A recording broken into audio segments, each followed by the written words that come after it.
ఇప్పుడు ఇక్కడ వచ్చిన వాళ్ళంతా హిందువులేనా? ఎవరెవరు హిందువులు చేయలేపండి? అందరు హిందువులేనా? నాకు డౌట్ ఉండి అడిగిన, ఏమనుకోకండి. నాకు డౌట్ ఉంది మీరు హిందూసా కాదా అని.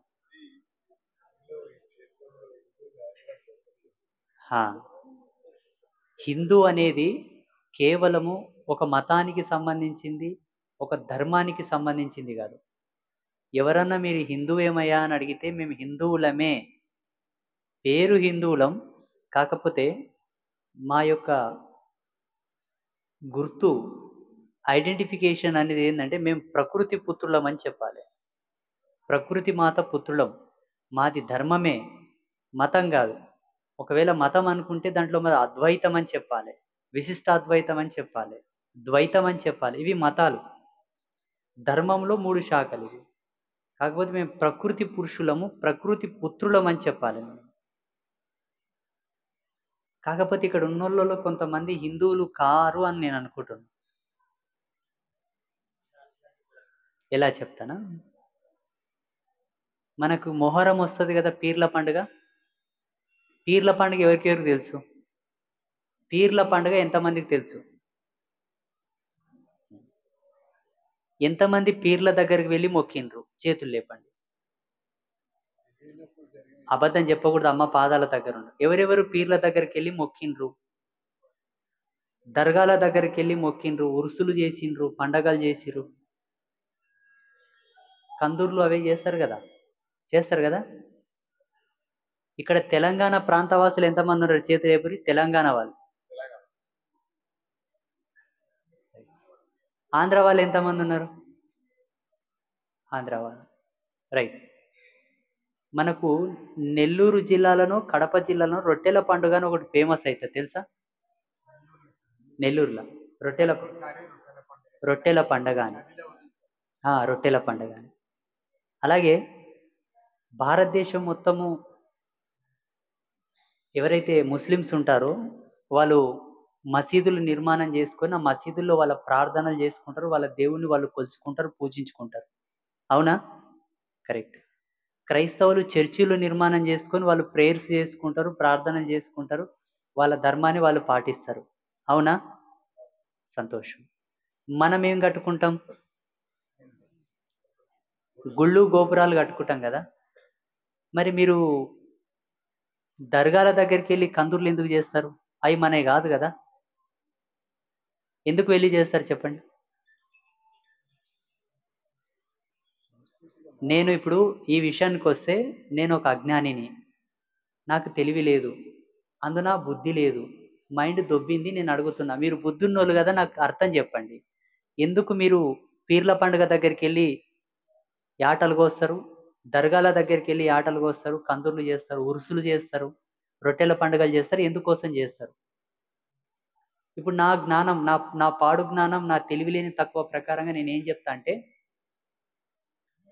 మన సనాతన ధర్మంలో ఈ ప్రకృతి మాత ఒడి లోపల కొన్ని వేల మంది సాధువులు, సంతులు, యోగులు, సిద్ధపురుషులు, సన్యాసులు, తాపసులు, అఘోరాలు, నాగసాధువులు, దిగంబరులు, మంత్రజ్ఞులు, తంత్రజ్ఞులు, మఠాధిపతులు, పీఠాధిపతులు, ఎందెందరో సిద్ధాంతులు, పురోహితులు, విప్రులు, అవధూతలు ఎందరో వచ్చిండ్రు మన దాంట్లో. కొన్ని కోట్ల మంది వచ్చారు. మన 100 సంవత్సరాల జీవిత ప్రాయంలో రోజుకొక స్వామిని కొలుచుకున్నా జన్మ సరిపోదు మనకు. రోజుకొక సాధువును పూజించుకున్నా మన జీవితాలు సరిపోవు. ఇక దేవతల విషయంకి వస్తే 33 కోట్ల దేవతలు ఉన్నారని మనకు రఫ్గా చెప్పారు, చిత్తు లెక్కలు. ఆ లెక్కన పూజించుకున్నా మన జన్మలు సరిపోవు.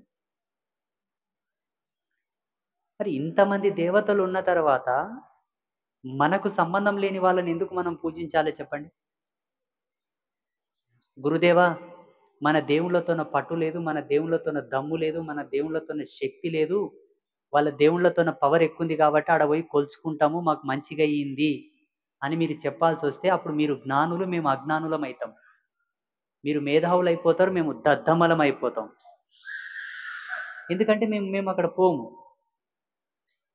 మేము శివలింగానికి పూజ చేస్తాం, శ్రీమన్నారాయణునికి పూజ చేస్తాం, జగద్గురువులకు పూజ చేస్తాం, ఆ తర్వాత నవగ్రహాలకు పూజ చేస్తాం, ఆ తర్వాత ప్రకృతి తల్లికి పూజ చేస్తాం. మరి మీరేం చేస్తున్నారు? ఇప్పుడు మీరు తెలివిమంతులా? మేము తెలివిమంతులమా చెప్పాలి. లేదు గురుదేవా, అక్కడ కోయటాలకు అక్కడ పోయిన తర్వాత మాకు మంచిగయింది. అక్కడ యాటలు కోసి 2 యాటలు కోసి కందూరు చేసి ఉరుసు చేస్తే మాకు బాగా అయింది అని మీరు అనుకుంటే, మళ్ళా వాళ్ళ ధర్మంలో పుట్టిన వాళ్ళెందుకు అప్పుల పాలైతున్నారు, రోగాల పాలైతున్నారు, దవాఖాన్ల పాలైతున్నారు, పోలీస్ స్టేషన్ల చుట్టూ తిరుగుతున్నారు, కోర్టు మెట్టులు ఎక్కుతున్నారు. మళ్ళీ వాళ్ళకెందుకు కష్టాలు వస్తున్నాయి? మళ్ళీ మీకెట్లా బాగైంది? సంవత్సరానికి ఒకసారి మొహరం వస్తది కదా, పీర్ల పండుగ వస్తదే? సంవత్సరానికి ఒకసారి మొహరం వస్తే తప్పకుండా అందరు పోయి పీర్ల కాడ మాలీజలు వంచుతారు, ఉరుసులు చేస్తారు, కందూర్లు చేస్తారు, అన్నీ చేస్తారు. మరి సంవత్సరానికి ఒక్కసారి బ్రహ్మంగారి ఆరాధనోత్సవాలు ఎందుకు చేయరు మన హిందువులు? ఆయన విశ్వబ్రాహ్మణ కుటుంబంలో పుట్టిండు, ఆయన విశ్వబ్రాహ్మణులకే సంబంధించినోడు, మేము చేయకూడదు అన? మళ్ళీ ఈ కాసిం సావు, హుసేన్ సావు, మౌలాలి ఇలాంటి ఎవరు పుట్టిండ్రు?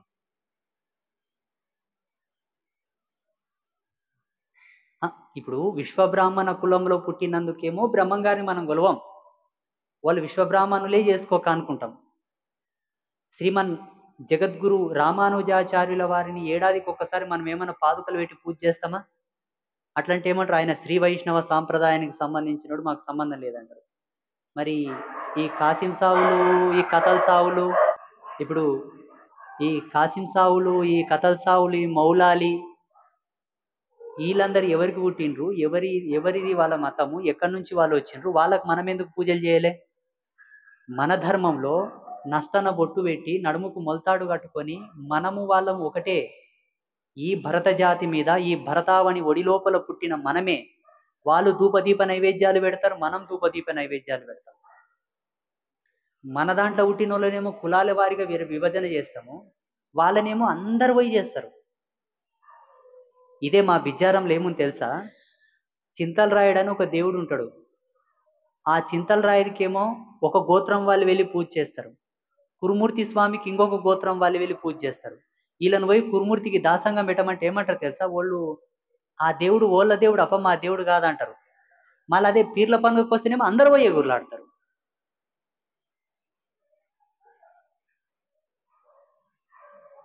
మళ్ళీ ఇంకొక విషయం ఏంటంటే, ఒక దేవునికి దాసంగం పెట్టినారు. మణికొండ ఉన్నాడు ఇక్కడ, మణికొండ వెంకటేశ్వర స్వామి. మణికొండ వెంకటేశ్వర స్వామికి దాసంగం పెట్టడానికి కొన్ని కుటుంబాలు పరిమితం అయిపోయినాయి. ఈ కుటుంబాలు ఆడికి పోవు. హిందువులమే, వాడు చేస్తాడని వీడు చేయడు, కానీ ఆ దేవుళ్ళని మాత్రం అందరూ పోయి చేసి వస్తారు. ఎంత భ్రష్టు పడిపోయి, ఎంత పనికిరానోళ్ళలాగా తయారైనా మనం ఒకసారి ఆలోచన చేయండి. ఎవడు బాగా చేయలే మనల్ని? పుడతాడా మళ్ళా దేవుడు మనల్ని బాగా చేయనికే? దేవుడే సిగ్గుతోన తల వంచుకుంటాడు మనల్ని చూసి, మన జీవన విధానం చూసి, మన జీవన శైలిని చూసి. యాటలు కోసుకునికే మీకు ఒకవేళ నోటి రుచి ఉంది, యాటలు కోసుకొని తినాలంటే ఎల్లమ్మ తల్లికి పోయిరు 100 యాటలు, ప్రపంచానికే కుడిపోయిరి. మైసమ్మ తల్లికి పోయిరి, పోలేరమ్మ తల్లికి పోయిరి, పోతరాజు స్వామికి పోయిరి. ఎన్ని ఆటలు కోస్తారు? కోసుకొని మీ శక్తి ఉన్నంతగాడు కోసుకొని తినుర్రి. అఖండ సౌభాగ్యమూర్తులు వాళ్ళు, మన దేవతలు, పరిపూర్ణ ఆది ముత్తైదులు మన దేవతలు. ప్రకృతికే జీర్ణోద్ధారణ శక్తినిచ్చేటటువంటి దేవతా శక్తులు మన శక్తులు.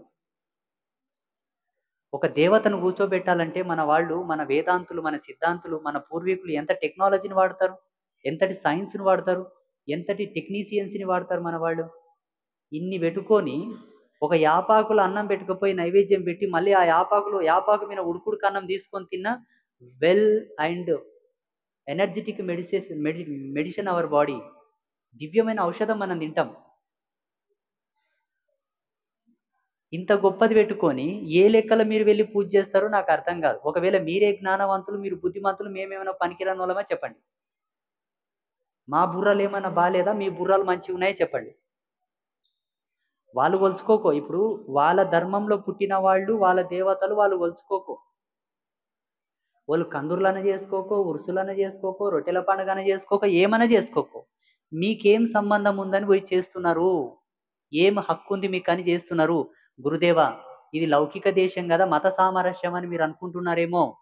ఒకవేళ మత సామరస్యం అయితే వాళ్ళను కూడా వచ్చి మన శివలింగానికి పూజ చేయమనండి, వాళ్ళకు కూడా వచ్చి మన లక్ష్మీ నరసింహస్వామికి పూజ చేయమనండి, వాళ్ళను కూడా వచ్చి మన ఎల్లమ్మకు పోలమ్మకు బోనం ఎత్తమని చెప్పండి, వాళ్ళను కూడా వచ్చి మన దేవుళ్ళకు దాసంగం పెట్టమని చెప్పండి, వాళ్ళను కూడా వచ్చి మన దేవతలకు గౌరీ నోములు, లలితా నోములు, లక్ష్మీ నోములు చేయమని చెప్పండి. చేస్తారా? ఎందుకు చేయరు చెప్పురు? ఎందుకు చేయరు? అంటే వాళ్ళ లోపల వాళ్ళు గట్టిగా ధైర్యంగా తండ్రికి కరెక్ట్ పుట్టినట్లు ఉండరు, మనమే కొంచెం డిఫరెంట్ ఉన్నామేమో. కల్ట్ క్రాస్ బ్రీడింగ్ మనది, వాళ్ళది కరెక్ట్ ఉందేమో. ఏమనరేమయ్యా, కరెక్టా కదా?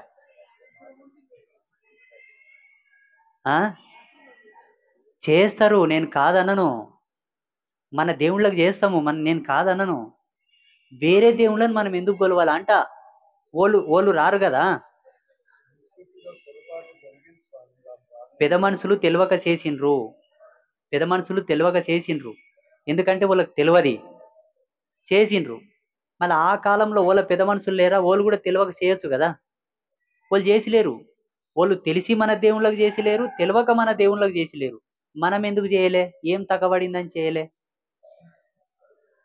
ఒకవేళ మనం కొలుచుకునికే దేవుళ్ళు లేరా, పిలుచుకునికే దేవుళ్ళు లేరా, ఆరాధించుకునికే పద్ధతులు తెలివయా, లేకపోతే పూజ చేసుకోవడానికి విధానం తెలియదే? మన వాళ్ళకి ఏమైనా అజ్ఞానం ఉందా? ఆ విషయానికి వస్తే ప్రపంచానికే వేద జ్ఞానం ఇచ్చినాం మనం.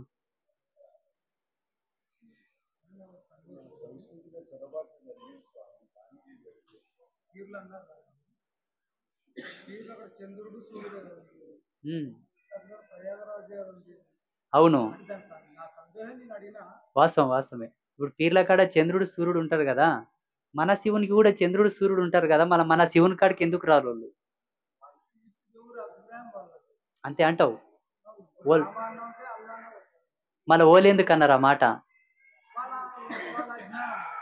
మన జ్ఞానవంతులమా?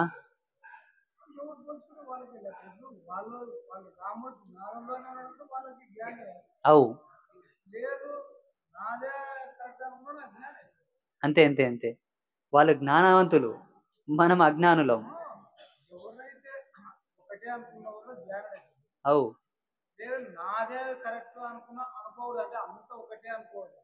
అంతే. అంతా ఒకటే అనుకున్నాం కాబట్టే ఇప్పుడు ఏమైంది? శ్రీకృష్ణ పరమాత్ముడు పుట్టిన జైల్లో మసీదు కట్టడం అవసరమా?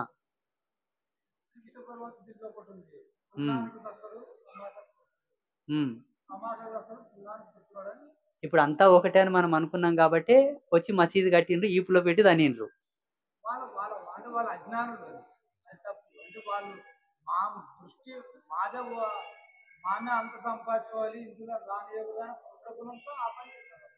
మనం గప్పుగా చేతులు మూసుకొని గప్పు కూసాలి ఇట్లా.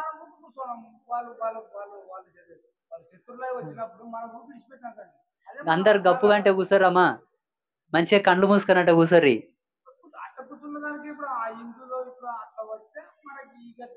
నేనేం చెప్తున్నా అంటే, ఎవరి దేవుళ్ళని వాళ్ళే కొలుచుకోకో, వాళ్ళ దేవుళ్ళని వాళ్ళు కొలుచుకోకో, మీరు ఓకురి. సూటిగా చెప్తున్నా. ఒకవేళ సర్వవేదముల సర్వశాస్త్రముల సారంతో నేను మాట్లాడినట్టుంటే, నాలో గురుత్వాన్ని మీరు చూస్తున్నట్టుంటే, నా వాక్కు సత్యమైతే నా మాట నమ్మండి. లేకపోతే ఏమవుతుంది? డాక్టర్ ఏం చెప్తాడంటే, అనుభవం లేకుండా ఏ మెడిసిన్స్ వాడొద్దు, అడ్డం వచ్చిన గోళీలు వాడితే సైడ్ ఎఫెక్ట్ వచ్చి సస్తారా అంటాడు. ఇది కూడా ధర్మం కూడా అంతే. అనవసరమైన దేవుళ్ళను గొలిచిండనుకో కుటుంబాలు సర్వనాశనం అవుతాయి, జీవకళలు తగ్గుతాయి, కుటుంబంలో కళాకర్షణ తగ్గుతుంది, వంశానికి చేటు ఏర్పడుతుంది, పిల్లల్లో బుద్ధిమాంద్యం ఏర్పడుతుంది, పుట్టే పిల్లల లోపల అంగవైకల్యం వస్తుంది. భగవంతుని కొలుసుకునే కోణంలో పరిపూర్ణం కావాలే తప్పిస్తే పనికిరానోళం కాకూడదు.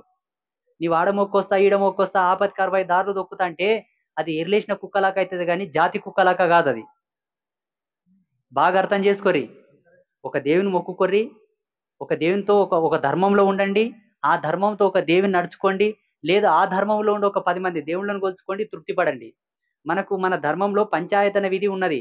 పంచాయతన విధి అంటే పంచభూత స్వరూపకంగా ఈ చేతికున్న 5 వేళల్లో మనలో ఉండే పంచప్రాణ స్వరూపకంగా 5 మంది దేవతలను ఒక సెట్టింగ్ లో పెట్టుకొని పూజ చేసుకోమని ఉన్నది మనకు శాస్త్రంలో. ఒక దేవునితో తృప్తి పడకపోతే పంచమహాదేవుళ్ళని పెట్టుకొని పూజ చేసుకో. లేదు 5 మంది దేవుళ్ళతో కూడా నాకు తృప్తి జరగట్లేదంటే ఏకాదశ ఉపాసన కూడా ఉంది మనకు. ఏకాదశ ఆయతనం అంటారు దాన్ని. అంటే 11 మంది దేవతలను పెట్టుకొని కూడా పూజ చేసుకోవచ్చు ఒక సెట్టింగ్‌లో. నేను చెప్పేది మీకు అర్థమైతుందా? అయిందా? కాలేదా? మెడిసినల్ ఎఫెక్ట్‌ని మనం రీఫార్మ్ చేసి, మళ్ళా రిఫైన్ చేసి, మళ్ళా పాజిటివిటీకి తేవచ్చు. ఔషధాలు వికటించడం ద్వారా జరిగినటువంటి చెడును మళ్ళా క్రమబద్ధీకరణ చేసి ఆరోగ్యవంతంగా వ్యక్తిని మార్చొచ్చు. కానీ ధర్మం లోపించిందనుకోండి, శాస్త్రం లోపించిందనుకోండి, జీవితాలే నాశనం అయిపోతాయి. దాన్ని మళ్ళీ యథాతథంగా తేనికి చేత కాదు మనకు. ఈనాడు జరుగుతున్నటువంటి పరిణామాలన్నీ అవే సమాజంలో. నేను చాలా సార్లు చెప్తుంటా. ఒక డాక్టర్, ఒక డాక్టర్, ఒక ఆర్మీ ఆఫీసర్, ఒక స్వామీజీ ఫిజికల్‌గా, మెంటల్‌గా స్ట్రాంగ్ ఉంటేనే సమాజం బాగుపడతది. డాక్టర్ ఫిజికల్‌గా, మెంటల్‌గా స్ట్రాంగ్ లేకపోతే పేషెంట్లంతా నాశనం అయిపోతారు. ఆర్మీ ఆఫీసర్ కూడా ఫిజికల్‌గా, మెంటల్‌గా స్ట్రాంగ్ లేకపోతే రక్షణ వ్యవస్థ చెడిపోతది. At the same police officer కూడా, అట్ ద సేమ్ సన్యాసి కూడా. క్లారిటీగా, ప్యూరిఫైడ్‌గా, స్వచ్ఛంగా, సత్యంగా చెప్తున్నా. ఏం చెప్తున్నా? మన దేవుళ్ళని మనం గొలుచుకుందాం. వాళ్ళ దేవుళ్ళని వాళ్ళు గొలుచుకునుకోక పాపం వాళ్ళకి మనమేం అడ్డం పుట్టిలేము. వాళ్ళ కడపకు అడ్డం పుట్టిలేము. వాళ్ళ కడుపుకు అడ్డం పుట్టిలేము. వాళ్ళ దేవుళ్ళని నువ్వు గొలుచుకోకో. మనకేం అవసరం? ఏం తక్కబడిందని? ఏమన్నా తక్కబడితే చెప్పురు నేను గూడా మోసుకుంటా. ఎవరు? ఎల్లమ్మ తల్లెవరు? ఎల్లమ్మ తల్లెవరు? ఇసుకను సెరిగి పంచభక్ష పరమాన్నాలు చేసి దేవేంద్రులకి అన్నం పెట్టిన మహాపతివ్రత ఎల్లమ్మ తల్లి. పచ్చి కుండలో నీళ్ళని తీసుకెళ్ళి శివాభిషేకం చేసిన మహాపతివ్రత ఎల్లమ్మ తల్లితోని శక్తి లేదా? నరసింహస్వామి ఎవరు? మల్లన్న స్వామి ఎవరు? కొమరెల్లి మల్లన్న ఎవరు? అరే ఏమి దేవత శక్తి, ఎంతటి దేవజాతి ప్రాజాపత్యం మనది. ఎందుకు ఇవల్ల మీకు అన్ని ఏంటివి ఒకరేమంటారు పరమ పావనుడు అంటారు. పాపుల కోసం రక్తం కాల్చడం కాదయ్యా. పుష్పవర్షం రక్తం కాల్చినంత మాత్రాన దైవత్వం అనుకుంటే ఎట్లా? హేమారెడ్డి మల్లమ్మ హేమారెడ్డి మల్లమ్మ పరమత ఏం చేస్తది? ఎట్లయినా దీన్ని నిందల పాలు చేయాలని చెప్పి మా అత్త ఒక ఆవులు అడవెంత శివుడు ఒక సిద్ధుడు వేషం వేసుకొని వస్తాడు. ఆమె ఆయన ముఖం చూడగానే చెప్తది సాక్షాత్ ఆ శ్రీశైలం హేమారెడ్డి మల్లమ్మ భర్త ఇంటికి వస్తాడు. అమ్మాయిన పోతావురా నీ భార్యకు పరసుఖం తగిలింది. గాసగాలు పోయింది వంతోనో కులగనింకని చెప్పి ఆమె చాడి నరుకుతాను అడవికోతాడు. ఎవరో వచ్చిన సిద్ధుని కాళ్ళు కడుగుతుంటది. భర్తని తల నరకనింకోతాడు. ఆ కత్తి మాయమైపోయి ఆయన మెళ్ళో పూలంటాడు. సత్యాన్ని గ్రహించగా ఈ జన్మకు నీకు ఇదే అని దేవుడు మంత్రగాడు మాయమైపోయింది బిడ్డ నీ ఉండవు కదా అని చెప్పి ఆయమన్నారు. కానీ తప్పును తాను గ్రహించుకొని ఆయమ కాళ్ళ మీద పడితే అప్పుడు ఏమండదు నా మనసు మీద నువ్వు మలక చేసినావు కాబట్టి ఏం కావాలి చెప్పంటే ఈ ఆవులను నాకు అప్పగించు మేపుకుంటూ నా తపస్సు నేను చేసుకుంటా రోజు ఆవుల పాలు విండి అంతటి పరమ భాగవతోటువంటి ధర్మం మనది. చరిత్ర గల మహిళలు కొన్ని కోట్ల మంది ఉన్నారు మన దాంట్లో. ఉక్కు రాళ్లను గుగ్గుళ్ళు చేసి ఎట్లా నీళ్లు తెచ్చింది. ఒరి పొట్టుతున్న తాడు ఎవరు? చనిపోయిన తన భర్తను ఎంతమంది లేరు? ఒకరా? ఇద్దరా? ఒకటే వజ్రాల రాసి ఇంట్లో పెట్టుకొని పనికిరాని సుద్దరాల కోసం ప్రాకులాడుతున్నారే అనిపిస్తుంది ఏముండదు. నేను చెప్తే మీకు వచ్చేది ఏముండదు. ధర్మంగా రేపు చచ్చిన భగవంతుడన్న ఇన్నాళ్ళు పుట్టి సచ్చి చూస్తే నీవు చేసింది ధర్మంగా కనబడేటట్టుగా బ్రతకండి అని చెప్తున్నా. భగవద్గీతలో కృష్ణ పరమాత్మ చెప్తాడు సత్వగుణం కలిగిన వాళ్ళు దేవతలను ఇష్టపడతారు. రజోగుణం కలిగిన వాళ్ళు గంధర్వులను యక్షులను ఇష్టపడతారు. తమో గుణం కలిగిన వాళ్ళు భూత ప్రేతాలను ఇష్టపడతారు. చచ్చిపోయిన శవాలకు పూజ చేస్తారు. సమాధులకు పూజ చేస్తారు అని చెప్పాడు. మీరు ఇప్పుడు ఎవరికి పూజ చేస్తున్నట్టు మిమ్మల్ని ఏ భాగంలోకి తీసుకోవాలి మేము?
మీరు ఇప్పుడు ఎవరికి పూజ చేస్తున్నట్టు మిమ్మల్ని ఏ భాగంలోకి తీసుకోవాలి మేము?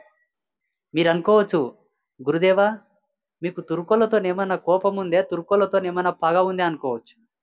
గురుదేవా మీకు క్రైస్తవులతో ఏమైనా విరోధం ఉందా, క్రైస్తవులు అంటే మీకు పడదా అనుకోవచ్చు. నారాయణ, సన్యాసికి పక్షపాత బుద్ధి ఉండదు, తన మన అనే భేదం ఉండదు. మేము రోజు అమ్మతో అదే చెప్తాం, లోకా సమస్త సుఖినో భవంతు, సర్వే జన సుఖినో భవంతు, సమస్త సన్మంగళాని భవతు అని చదువుతాం. అందులో తుర్కోలు ఉంటారు, క్రైస్తవులు ఉంటారు, అందరూ ఉంటారు. భూప్రపంచంలో అందరూ ఉంటారు. అందులో కుక్కలు నక్కలు కూడా ఉంటాయి, చీమలు దోమలు కూడా ఉంటాయి. మీరు ఎక్కడ పోతున్నారు అని నాకు అర్థం కాక అడుగుతున్న ఈ ప్రశ్నని. అర్థమవుతుందే? ఇంతవరకు చేతులు లేపినోళ్ళు వచ్చే సంవత్సరం మళ్ళీ మీరుకి వస్తే మళ్ళీ అడుగుతా, చేతులు లేపరాదప్పుడు. చేతులు లేపనట్లా ఉండండి. మళ్ళీ అడుగుతా, కుమరెల్లి మల్లన్నకి ఎవరన్నా పోయొచ్చిండ్రా, చేతులు లేపలే. యాదగిరి నరసింహస్వామికి ఎవరన్నా పోయొచ్చిండ్రా, చేతులు లేపలే. బెజవాడ కనకదుర్గమ్మకి ఎవరన్నా పోయొచ్చిండ్రా, చేతులు లేపలే. తిరుపతికి ఎవరన్నా పోయొచ్చిండ్రా, చేతులు లేపాలి. ఇప్పుడు కాదు, వచ్చే సంవత్సరం అడుగుతా. మన దేవుళ్ళ పేర్లు ఏం చెప్పినా మన ముందడుగులు ఉండాలి. గురుదేవా నేను పూజ చేసిన, బ్రహ్మం గారిని కొలిచిన, రామానుజాచార్యులను కొలిచిన, బసవేశ్వరుని కొలుచుకున్నా, నేను శంకరాచార్యులను కొలిచిన, మన సనాతన ధర్మంలో ఉండే సర్వ యోగులను పూజించిన, సర్వ దేవతలను మొక్కిన, ప్రకృతిని మొక్కిన, అన్నిటిని మొక్కిన అని చెప్పి గర్వంగా చెప్పుకోగలగాలి మనం. ఎందుకంటే మన ధర్మం సెల్ఫ్ రెస్పాన్సిబిలిటీ మీద ఆధారపడి ఉంటది. స్వతంత్రమైన భావ స్వేచ్ఛ మనకుంది. స్వతంత్రమైన భావ స్వేచ్ఛ మనకుంది మన ధర్మంలో. ఏం చేస్తాం? ఇప్పుడు నాకే భయం అవుతుంది, అమ్మో ఏం చేయలే, వీళ్ళని ఎక్కడ పోతున్నారు, ఏం చేస్తున్నారు అని అనిపిస్తుంది. రొట్టెల పండుగ అంట, ఆ నెల్లూరు అంటే రొట్టెల పండుగ అంట, ఆడ పోయి రొట్టె తింటే పిల్లలు అవుతారంట. సరే అవుతారు, ఒప్పుకుందాం. నేను ఒక తాపసిగా, ఒక ధర్మమూర్తిగా నేను దేనిని కించపరచకూడదు, అన్నిటినీ ఒప్పుకోవాలి, అన్నిటినీ స్వీకరించాలి. ఒప్పుకుంటున్నాను, పిల్లలు పుడతారని నేను ఒప్పుకుంటున్నా, ఆడ మొక్కుబడులు తీర్చుకుంటే కూడా కలుగుతారని నేను ఒప్పుకుంటున్నా. ఒకవేళ ప్రపంచవ్యాప్తంగా ఉండేటటువంటి మానవులకందరికీ కూడా, ప్రపంచవ్యాప్తంగా ఉండేటటువంటి మానవ జాతికంతా కూడా కేవలం పూజలతోనే పిల్లలు పుడుతున్నారా? ఏమో కర్మ తక్కైనోనికి, ఈపున పాపం ఉన్నోనికి, శరీరంలో లోపం ఉన్నోనికి జర నిదానంగా పిల్లలు అవుతారు. దశరథ మహారాజు కూడా పిల్లలు కాలే. ఆయన పూజలు, పునస్కారాలు, యజ్ఞాలు, యాగాలు చేసిన తర్వాత పిల్లలు పుట్టిండ్రు. అయ్యిండొచ్చు, అక్కడ కూడా అయ్యిండొచ్చు. దీనికి నేను ఒక ఉదాహరణ ఇస్తాను. ఏంది? సంతానాన్ని కూడా, ఇచ్చేటటువంటి సంతానాన్ని కూడా ధర్మంతో, సత్యశీలతతో ప్రసాదించమని చెప్పి మన ధర్మం చెప్పింది. ఎట్లా? ఏ విధంగా? ఇప్పుడు మనం అక్కడ రొట్టెల పండుగ కడవి ఒక దర్గా కాడ మనం రొట్టెలు ఇస్తాం, పూజలు చేస్తాం. చేస్తామా? చేస్తాం. వాళ్ళ జీవ ఛందస్సుకు, వాళ్ళ మత సాంప్రదాయాలకు అనుగుణంగా ఆడ దర్గాలు ఉంటాయి, మసీదులు ఉంటాయి, వాళ్ళ పూజలు పునస్కారాలు అన్నీ ఉంటాయి. వాళ్ళు నష్టన బొట్టు పెట్టరు, నడుముకు మొలతాడు కట్టరు. ఆడపిల్లలు వాళ్ళ సాంప్రదాయంలో ఉంటారు, మొగోళ్ళు వాళ్ళ సాంప్రదాయంలో వాళ్ళు సుంతీలు చేసుకుంటారు, వాళ్ళ లెక్క మీద వాళ్ళు ఉంటారు. వాళ్ళకు మెప్పు, మనకు వాళ్ళకు పోలిక లేదు. మరి ఏ లెక్కలో మీరు వరం తీసుకుంటారు? ఆనాడు హిరణ్యకశపుడు అంతటోడే నారాయణ అనడానికి ఇష్టపడలేదు, నమశివాయ అన్నాడు, ఓం నమో బ్రహ్మదేవాయ అన్నాడు. కానీ నారాయణ అనడానికి ఇష్టపడలేదు. మళ్ళా ప్రహ్లాదుడు అంటాడు, ప్రహ్లాదుడు అన్నందుకు కూడా ఇష్టపడక కన్న కొడుకును కూడా చంపనీకే ప్రయత్నం చేస్తాడు. అర్థం చేయరు ఒకసారి? అంటే ధర్మభేదం చేయడానికి ఎంత గట్టిగా మన వాళ్ళు కృషి చేసినప్పుడు, మనం ఇప్పుడు ఎందుకు మనం ధర్మభేదం చేస్తాం? ఏమై కరెక్టా కదా? ఇట్లా ఎన్నింటినో మూలాంకితంగా శోధించి నేను ఈ విషయాలు చెప్తున్నా. వాళ్ళ మీద నాకు కోపం లేదు. వాళ్ళు చల్లగా బతుక్కోకో, ఇంకా 100 పూజలు ఎక్కువ చేసుకోకో, 100 యాటలు కోసుకోకో, 100 దర్గాలు కట్టుకోకో, 1 కోటి మసీదులు కట్టుకోకో, ప్రపంచంలోనే వాళ్ళు రాజులు అయికోకో, మనకు అవసరం లేదంతా. మనకు అవసరం లేదు. నేనేమంటే, ఇంటోని కీలమైతే బయటోనికి సంద అవుతుందంట. ఏలువేట నీకు సంధిస్తే కాలు పెడతారంట, కాలువేట నీకు సంధిస్తే మొత్తం దూరిపోతారంట. మనం ఏం చేస్తున్నామంటే, ఇంటి అన్నదమ్ములని జాడిచి తంతుండం, బయటోని తెచ్చి పక్కలు వేసుకుంటున్నాం. ఇది ఎంతవరకు న్యాయం? ఒకవేళ చేస్తాము, చేయబోతున్నాము అని మీరు అనుకుంటే తద్వారా వచ్చేటటువంటి పరిణామాలు చాలా భయంకరంగా ఉంటాయి. దాని తర్వాత మీ ఇష్టం. చేసినా దాని తర్వాత వచ్చే పరిణామాలు చాలా ఘోరంగా ఉంటాయి. ఎందుకో తెలుసా? వాళ్ళే చెప్తారు. క్రైస్తవులు చెప్తారు, ముస్లిమ్స్ చెప్తారు. మన దేవుళ్ళ కాడ పెట్టిన ప్రసాదమే మనం తినాలే. మన దేవుళ్ళ కాడ ఉన్నవే మనం పాటించాలే. వేరే దేవుళ్ళ కాడ మనం ఏమన్నా తింటే మనకు పాపం తగులుతది అని చెప్ప తిరుగుతారోళ్ళు. మరి మీరు వేరే దేవుళ్ళ కాడ పోయి తింటే మీకు పాపాలు తగలవే? ఇప్పుడు మీరందరూ పాపులేనా? ఇప్పుడు ఇంతకుముందు అందరి చేతులు లేపిరు కదా పోనట్టు. నడ్రి.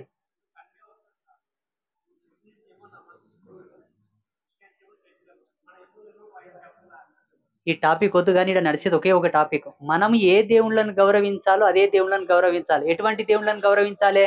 ఒక ఆడదేవత ఉందనుకో, వినండి, ఒక ఆడదేవత ఉందనుకో, మన ఇంటి ఇల్లాలు, మన ధర్మపత్ని ఏ విధంగా ముత్తైదువ పరిపూర్ణమైనటువంటి జీవ కళలతో ఉంటుందో అక్కడ దేవత కూడా అదే కళలతో ఉంటే కొలుద్దాం.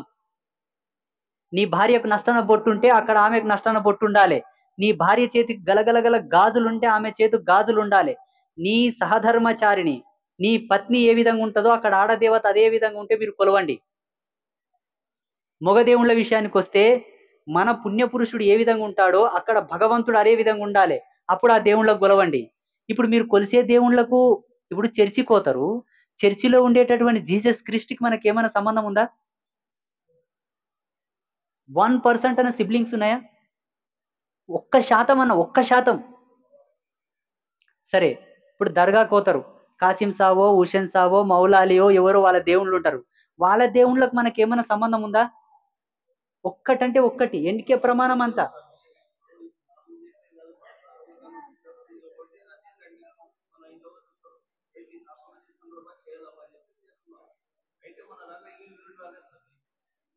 తాతోళ్ళు అంటే నేను ఒక విషయం చెప్తా చూడు. అప్పుడు మొఘలులు మన దేశాన్ని పరిపాలిస్తుండ్రి.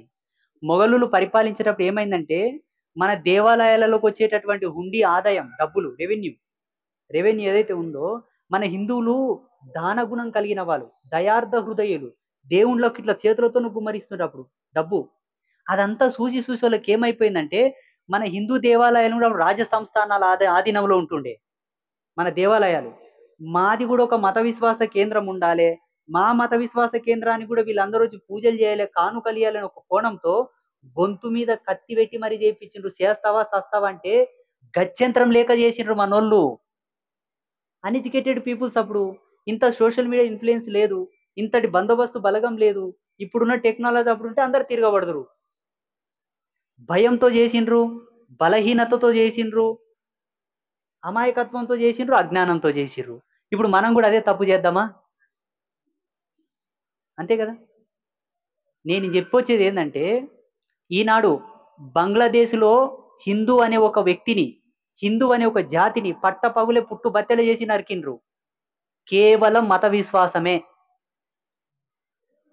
ఒకవేళ అదే పరిస్థితి ఇక్కడ దాపురిస్తే యా దేశం కోదాం మనం నారాయణ? ఏ దేశం కోదాం నారాయణ చెప్పురి. గురుదేవా మనం ఇంకా 4 దినాలు ఉంటే పోతాం, అయిపోయింది పా అనుకుంటే మన పిల్లల పరిస్థితి ఏంది? మన మనమంగుల పరిస్థితి ఏంది? పంచాయతీ అంతా ఏం లేదప్ప, ఒకటే మాట ముక్కు సూటిగా చెప్తా, కట్టె కొట్టినట్లు చెప్తా, బాగా గుర్తుపెట్టుకోర్రి. ఎక్కడనో సందుల తేలుందంటే మనకు అవసరం లేదు, అది ఉండుకోక చచ్చిపోకోకు, బయటికి వచ్చి కుడితే ఏం చేస్తావు? ఆ కుట్టదని ఏమైనా గ్యారెంటీ ఇస్తారా? కుట్టదని మీరు గ్యారెంటీ ఇయ్యదలిస్తే నేను ఒక మాట ఆడతా. ఈనాడు ఇజ్రాయెల్ మీద బాంబుల దాడి చేస్తున్నారు. ఇజ్రాయెల్ మీద మొన్న దాడి జరిగింది, సిరియా మీద జరిగింది, పలస్తీనా మీద జరిగింది. పట్టపగులే బిల్డింగులు కూల్చేసిరు. జరగలేదా మొన్న? చిన్న చిన్న పిల్లలు, పసిగందులు, తల్లిదండ్రులు చచ్చిపోతే ఏడుస్తున్నారు, రాళ్ల సందున శవాలను వీకుతున్నారు. కుక్క కూడా రారాదు అటువంటి మరణం, అంత దుర్మరణం చెందుతున్నారు అక్కడ. ఇవల్ల జరగకూడదంటే ఏం చేయలే? మనమందరం ఒక సంఘటితంగా ఉండాలి. కులం నథింగ్ ఈజ్ ఏ మ్యాటర్. కులం కడప లోపలనే, సస్య సావుల కాడ, పెళ్లిల కాడ, కాన్పు కాడ, సమూర్త కాడ, పుడితే పురుడుకి, మంచిదానికి చెడ్డదానికి అన్నదమ్ములు అవసరం. అది ఒక డిఎన్ఏ కాలమ్ సిస్టమ్ ని బట్టి ఏర్పాటు చేసిన మన వాళ్ళు. అది జెనెటిక్ రిఫార్మింగ్ సిస్టమ్ ని బట్టి మన వాళ్ళు కులాలు పెట్టిండ్రు మనకు. ఆయా వృత్తి ధర్మాలను అనుసరించి. అది కడప లోపలనే.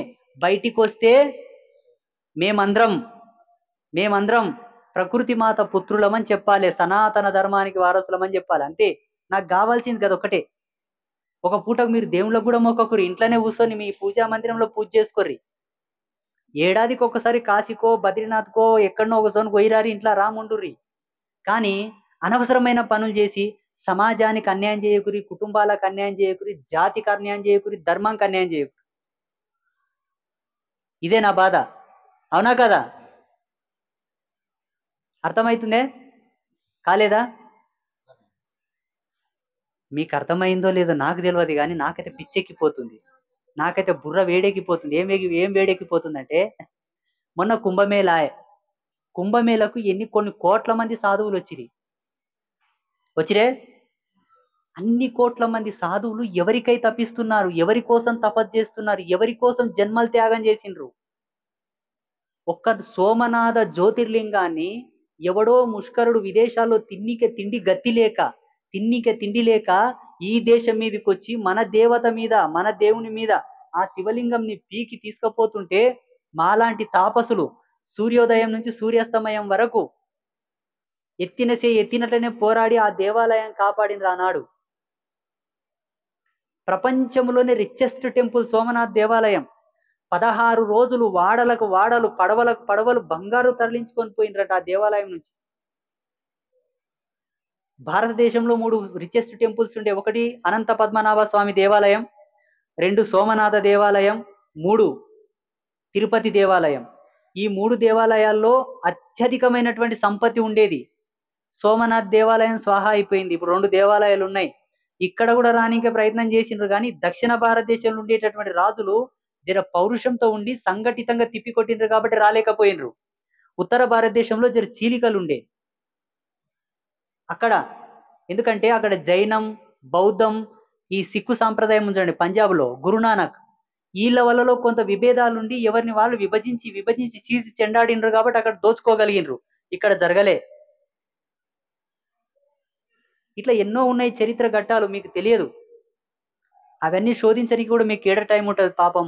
పొద్దున్న లేస్తే ఆఫీస్ కోవాలి. ఈరోజు రియల్ ఎస్టేట్ వాడు నడవాలి, వాడు భూమి కొని అడ్వాన్స్ తీసుకునే పైసలు వేయాలి, అదొక టెన్షన్. ఆడ పెట్టుబడి పెడితే మన అదొక టెన్షన్. ఇక్కడ వ్యాపారం లాస్ అయిన ఇదొక టెన్షన్. ఇవే మీకు మస్తు సరిపోతాయి. ఇవాళ మీరు ఎడ చదువుతారు? మీరందరి వల్ల పరీక్షిస్తలేరు కాబట్టి మీ అందరి కోసం మాలాంటి వాళ్ళను ఉమ్మిస్తాడు భగవంతుడు. ఒరేయ్, నీవు అన్ని చదువురా, అన్ని శోధించు, వాళ్ళకు ఉపదేశం చేయి, వాళ్ళకు చెప్పు, వాళ్ళని ధర్మ మార్గంలో నడిపి అని మాలాంటి వాళ్ళను ఉమ్మిస్తాడు దేవుడు. ఇక మాలాంటి వాళ్ళ మాట కూడా వినకపోతే ఎట్లా చెప్పురి? వినాలా ఆయన రాదా? వినకపోతే ఒకటే జరుగుతుంది. ఏం జరుగుతుంది చెప్పున్నా? వెనకటికి పండుకునే మంచానికి ఒక నల్లి పడినదంట. నల్లి ఎంతమంది చూసిండ్రు? నల్లులు తెలుసా మీకు? మీరందరు చిన్నపిల్లలు చూసి లేపుతారు, నేను చూసిన. ఒక నల్లి పడినదంట. ఏం చేసినంటే పడుకోకపా ఒకటే కదా అని గప్పుగైండు. మళ్ళా మనసనాడు 2 అయినాయి, మళ్ళా మనసనాడు 3 అయినాయి, మంచం నిండా అయినాయి. వాడు పడుకునకుండా నైట్ ఇంకా మంచం మీద. ఎందుకంటే పండుకుంటే కుట్లో కుడతాయి కదా. రేపు సమాజం పరిస్థితి కూడా అదే జరుగుతుంది, బాగా గుర్తుపెట్టుకోండి. మీకు తెలియదు, దీని లోతు చానుడే. లోపల మంచం కింద అంతా తడుస్తుంది. మీ నెచ్చగా వండుకున్నా అనుకుంటావు, రేపు నీవు కూడా తడిచిపోతావు. అర్థమైనా? సంతోషం. ఒకటే చేయరి, ఎవరి దేవుళ్ళను వాళ్ళు పూజ చేసుకోక మన దేవుళ్ళను మనం పూజ చేసుకుందాం. మన ఇంట్లో మనం గట్టి ఉందాం. ఎవడన్నా మన జోలికి వస్తే, మన పేరుకు వస్తే ఊరుకుండాల్సిన అవసరం లేదు. ఇది చేసినాడే మాలాంటి సాధువుల కాళ్ళ మీద పడినందుకు ఒక ఇలువ, నష్టన బొట్టు పెట్టినందుకు ఒక ఇలువ, దేవుళ్ళకు పూజలు చేసినందుకు ఒక ఇలువ, లేకపోతే లాభం లేదు. రేపటి నాడు మన మనమంగులు ముని మనమంగులు ఏం చెప్పుక తిరగాలే? ఈనాడు ఈ గుడి కట్టినాం, అమ్మవారి గుడి కట్టినాం. ఒకవేళ మనమందరం గట్టిగా లేకపోతే రేపటి నాడు బంగ్లాదేశ్లో జరిగిన పరిస్థితి ఇక్కడ జరిగింది, ఈ గుడి ఉంటలేదు మనకు. ఫర్ ఎగ్జాంపుల్, దీన్ని ఎవడు ముట్టేటోడు ఉట్లేడు ఇంకా భూప్రపంచంలో, కానీ ఉంటలేదు. అప్పుడు భావి వారసత్వానికి మనం ఏం మెసేజ్ ఇస్తున్నట్టు, ఏం మిగిలిచిపోతున్నట్టు? వాస్తవమేనా కదా? మీది ఎవరు? మీ తిర్లాపురంలో మీరు ప్రచారం చేయలే, మొత్తం చెప్పాలే. చెప్పనంత వరకే చెడిపోతారు, చెప్పిన తర్వాత తప్పకుండా మారుతారు సమాజంలో. ఇప్పుడు ఆ పెద్ద మనిషి ఏమనే, గురుదేవా మన తాత ముత్తాతలు చేసిండ్రు, వాళ్ళ పద్ధతిని బట్టి మనం చేస్తున్నాం అనేనా? నేను ఒక మాట చెప్తా, ప్రతి ఇంటికి ఒక గోత్రం ఉంటదే? గోత్రం లేని కడప ఉందే మన దాంట్లో? అందరికీ గోత్రాలు ఉంటాయి, అవునా?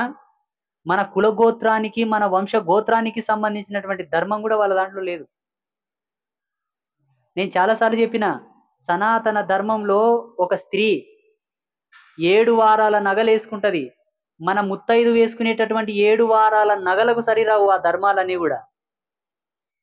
అంత గొప్పది మనది. ఏం చేస్తాం? ఇలా అలవాటు అయిపోయింది, ఇలా మార్చాలంటే ఇంకా భగవంతుడే రావాలి ఇక డైరెక్ట్గా. మారాలే, మారుతున్నాయి కాదు, మారింది అనలే, సపరేట్. మారుతున్నాయి కాదు, మళ్ళీ ఎక్కడో వాయది. మారలే, మార్చాలే. మార్చిన నాడే మనకు ఒక విలువ, మార్చకపోతే ఇంకా గోయిందా.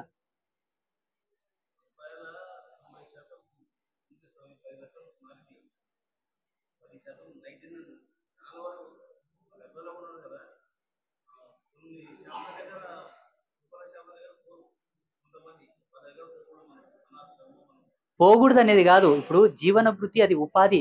అమ్ముకొని తినుకోకో, వాళ్ళు వ్యాపారస్తులు, వ్యాపారం చేసుకోకో. మనం ఇప్పుడు దుబాయ్లో కూడా మన హిందువులు ఉన్నారు,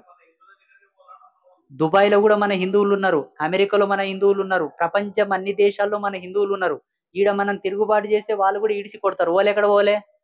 మనం ఎవరిని కాదనీకి లేదు ఇక్కడ, వాళ్ళని వండుకోకో. మనం ఎందుకు వాళ్ళ దగ్గర కొనొద్దు అంటున్నామంటే, ఈ మధ్యలో సోషల్ మీడియా మాధ్యమంగా కొన్ని వీడియోలు వచ్చినాయి. పానీపూర్లు ఎవరో మూత్రం పోసి ఇస్తున్నారంట, రొట్టెలు ఉమ్మిచ్చి ఇస్తున్నారంట, రెస్టారెంట్లో బిర్యానీలు ఉమ్మిచ్చి ఇస్తున్నారంట, తందూరు రొట్టెలు ఉమ్మిచ్చి ఇస్తున్నారంట, ఇంకెవరో ఏదో సంకలు ఇట్లా మురికి అంటించుకొని ఇస్తారంట తిన్నింకే, ఇంకెవరు ఇంకేదో పోసిండ్రంట. ఇవల్ల చూసిన తర్వాత ఎట్లా తింటాం? ఇంకొకటి, ఇప్పుడు దేవునికి ఏదైనా పూలదండ తీసుకురాని కోతాం. పూలదండ తీసుకురాని పోయినప్పుడు ఒకవేళ వాళ్ళు హిందువా ముస్లిమా మనం చూడం, దేవునికి పూలమాల తెచ్చినామా లేదా చూస్తాం. ఒకవేళ వాళ్ళు ముస్లిమ్సే అయినరు అనుకోండి, ముస్లిమ్స్కి ఒక అలవాటు ఏముంటుంది, గొడ్డుకూర తింటారు. గొడ్డుకూర తినొచ్చి వాళ్ళు స్నానం చేయకుండా కానీ పూలదండ ఇస్తే, ఆ పూలదండ తెచ్చి నీవు దేవునికి వేస్తావు. ఇప్పుడు ఎవరు కట్టుకున్నారు ఆ పాపం? ఇప్పుడు వాళ్ళ ధర్మం బట్టి వాళ్ళు తింటారు, వాళ్ళదేం తప్పు లేదు. అది వాళ్ళ ధర్మంలో తినమని ఉంది, వాళ్ళు తింటారు. వాళ్ళని మనం కాదనికే లేదు. వాళ్ళ నోటి రుచి, వాళ్ళ కడుపుకు మనం అడ్డం పుట్టిలేం, వాళ్ళు తినుకోకో. మన హిందువులు ఏం చేస్తారు? ఎంతటి మూఢుడైనా, ఎంత జటుడైనా, ఎవరైనా సరే పవిత్రంగా స్నానం చేసి ఇంత దీపం వేసి అగరబత్తులు ముట్టించి వ్యాపారం చాలు చేస్తారు.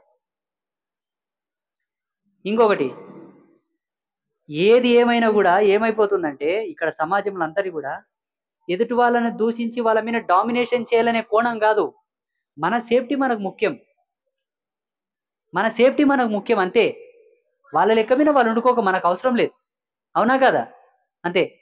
మళ్ళా స్వామీజీ వాళ్ళని విభజన చేసి వాళ్ళ మీద వ్యతిరేకంగా మాట్లాడుతున్నా అనుకోకూడదు, తప్పు.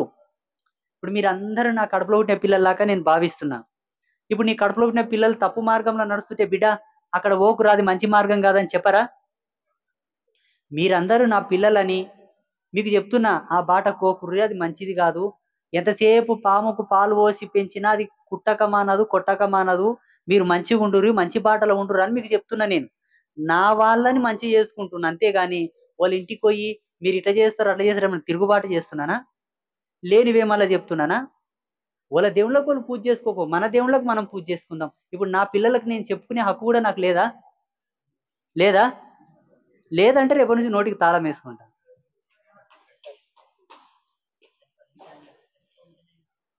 ఇలాంటి వాళ్ళు చెప్తేనే కొంచెం మార్పు స్టార్ట్ అయింది సార్.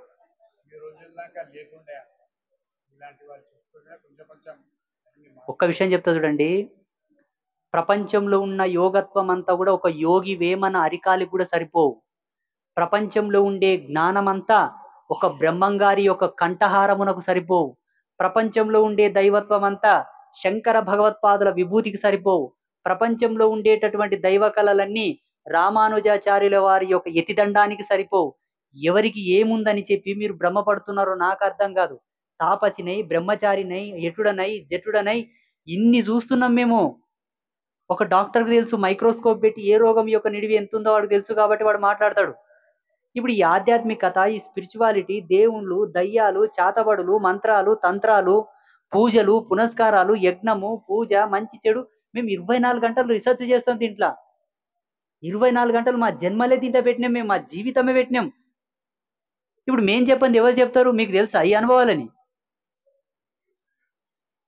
పొద్దున్న లేచి ఒక బ్రహ్మంగారిని ఇట్లా కళ్ళారా చూసిన సాలయ్య మన జన్మలు పావనమైతాయి. ఆయన పరిపూర్ణమైన రాజయోగి, పరిపూర్ణమైన రాజయోగి. పెళ్లి చేసుకున్నాడు ధర్మం ప్రకారంగా, పిల్లల్ని కన్నాడు ధర్మం ప్రకారంగా, సాధన చేసిండు, భగవంతుని మెప్పించిండు, భగవంతుడైండు బ్రహ్మంగారు, భవిష్యత్తు చెప్పిండు. ఇప్పుడు ఏమంటాము, ఇట్లా పిల్లి అడ్డం వస్తే యాలగాదా అంటాం మనం. అదొక శకునం, అదొక సంకేతం. మనం పొద్దున్నేసి ఒక భగవంతుని ముఖం చూస్తే కూడా మన లోపల ఆరో డెవలప్మెంట్ అవుతుంది. ఎటువంటి దేవుళ్ళని పెట్టుకుంటే మనకు మంచిగా అవుతుంది మళ్ళా, అవునా కదా? కొందరైతే స్వచ్ఛందంగా సేన్ల కాడ దర్గాలే కట్టుకుంటారు, డైరెక్ట్ దర్గాలు. ఇంకోటి ఏంటంటే పెళ్లిళ్ళు పెట్టుకుంటారు చూడు, లగ్న ముహూర్తం. లగ్న ముహూర్తం పెట్టుకుంటే ఫస్ట్ తుర్క దేవుళ్ళని చేసి మన దేవుళ్ళని చేయాలంట. ఏం చేయాలి ఇప్పుడు? ఎక్కడ పోతుంది ఈ ప్రపంచం? శ్రీరామ, నాకైతే భయంకరంగా ఉంది ఈ ప్రపంచం అంతా, ఎక్కడెక్కడ పోతుందో ఏమేమి అయిపోతుందని.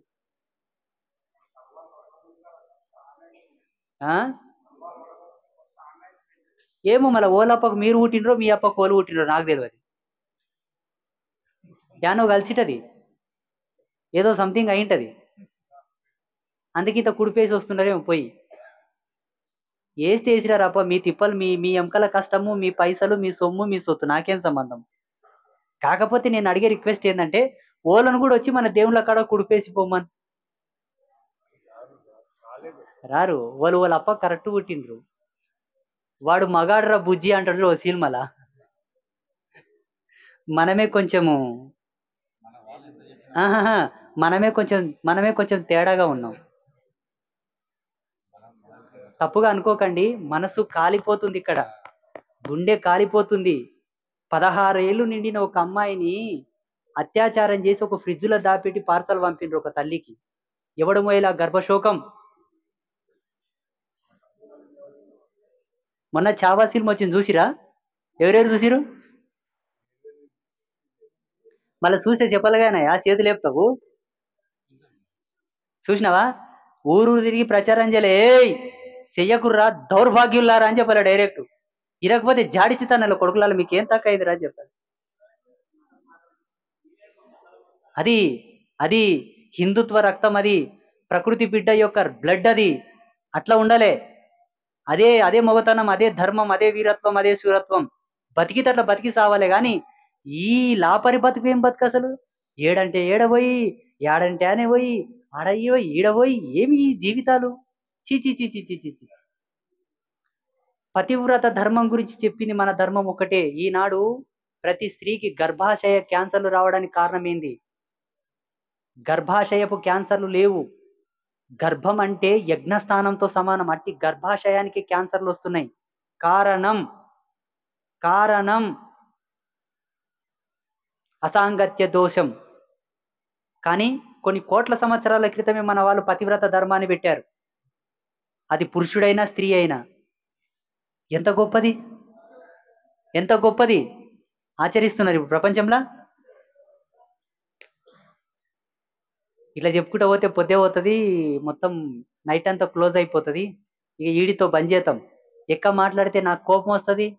ఇక వాళ్ళని ఏమంటే ఏమో తిడతా, వాళ్ళు హట్ అవుతారు. వాళ్ళందరూ హట్ అవుతారు. ఇప్పుడు అమ్మో మా దేవుళ్ళని పూజ చేయొద్దంటాడు, మా దేవుళ్ళని కొలవద్దంటాడు ఇతని అనుకునిటారు. ఇక ఏమన్నా అనుకోర్రి మీ తిప్పల్.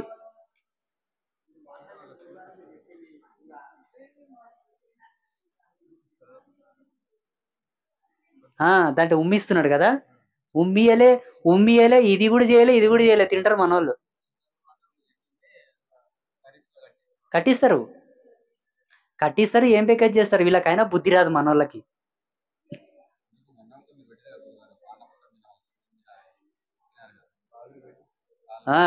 మొన్ననే ఒక వారం కింద హైదరాబాద్ లో ఒక శివలింగం మీద ఎక్కి ఇక్కడో కాలు పెట్టి ఆ శివుని మీద ఉన్నదాన్ని, ఆ శివుని పక్కన ఉన్న దీపాలను అన్నిటిని సంచిలేసుకొని బయటికి అమ్ముకుంటాడు బిచ్చగాడు. ఆ ఆ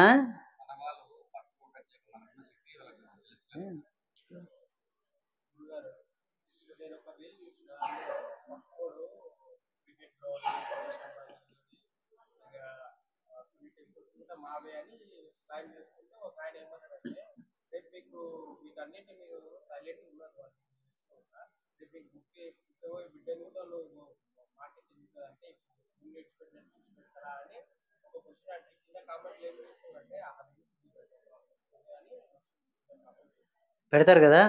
పెడతారు పెడతారు. ఇగో ఎప్పటికైనా అద్దం ఎప్పుడే కానీ తప్పు చూపదు. అద్దం యొక్క గుణం ఏంటంటే అది ఏముందో అది చూపిస్తుంది. అంతే కదా. అంతే. రాయి చూపెట్టదు. ఎందుకంటే రాయికి ప్రతిబింబించే గుణం లేదు కదా. అట్లా ప్రతి హిందూ రాయి లాంటి వాడు. వాళ్ళకు గుణము లేదు, భేదం లేదు, ప్రతిబింబం లేదు, ఏం లేదు. మళ్ళీ ఏం చేస్తాం? ఏం చేస్తావు? సావని పోని ఏం చేస్తావు మళ్ళా? అది చెప్పితే కూడా మారన్నప్పుడు ఏం చేస్తావు?